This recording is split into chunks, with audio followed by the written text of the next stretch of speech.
रामधारी खंड की फर्स्ट की दूसरी डिक्टेशन स्टार्ट होगी 5 सेकंड बाद। स्टार्ट। सभापति महोदय, प्रतिदिन छोटी मोटी झड़पें होती रहती हैं। विराम। हमारी फौजें बड़े उत्साह से उनके मुकाबले में खड़ी हैं। उनके हौसले बहुत ऊंचे हैं। विराम। लेकिन हमारी सरकार का भी यह कर्तव्य है कि उनके हौसले को कभी गिरने न दें। विराम। उन्हें हर तरह की सुविधा प्रदान की जाए जिससे उनका आत्मविश्वास बढ़े। विराम। मैं मंत्री महोदय से अनुरोध करूंगा कि सरकार अपनी नीतियों के प्रचार का काम ठीक प्रकार से अपनी फौजों से करें। उनको अच्छे अच्छे हथियार दे। विराम। अनुसूचित जातियों और आदिवासी जातियों के आयुक्त ने जो अपना प्रतिवेदन प्रस्तुत किया है, उस प्रतिवेदन को देखने से यह प्रतीत होता है कि इसको तैयार करने में उन्होंने बहुत परिश्रम से कार्य किया है। विराम। इसके लिए मैं उनको और उनके सहयोगियों को धन्यवाद देता हूँ, परंतु साथ ही साथ इस प्रतिवेदन के संबंध में कुछ आवश्यक निवेदन भी करना चाहता हूँ। विराम।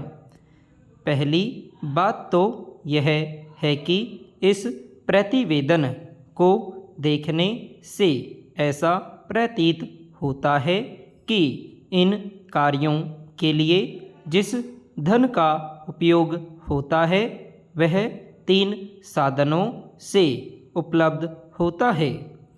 केंद्र सरकार द्वारा, राज्य सरकारों द्वारा और कुछ गैर सरकारी संस्थाओं द्वारा। विराम।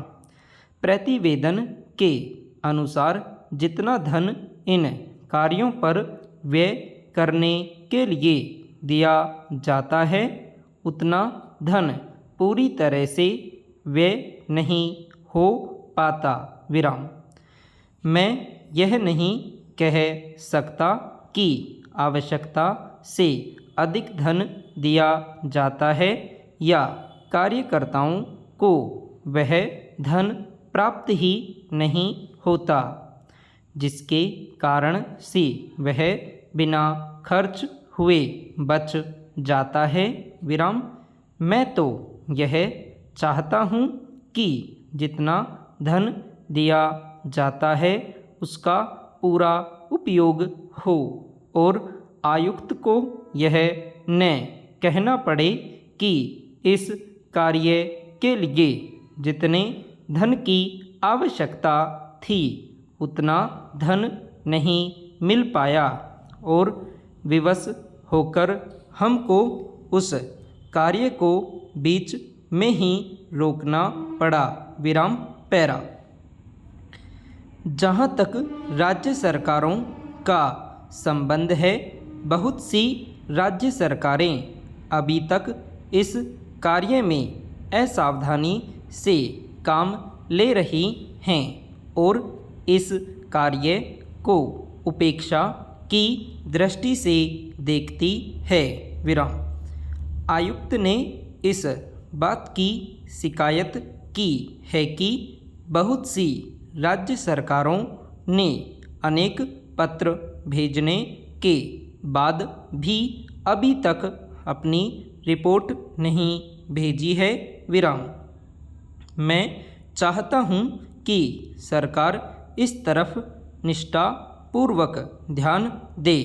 राज्य सरकारों पर दबाव डाला जाए कि वे इस दायित्व के प्रति सचेत हों और आयुक्त को उनके कार्य में पूरा सहयोग प्रदान करें।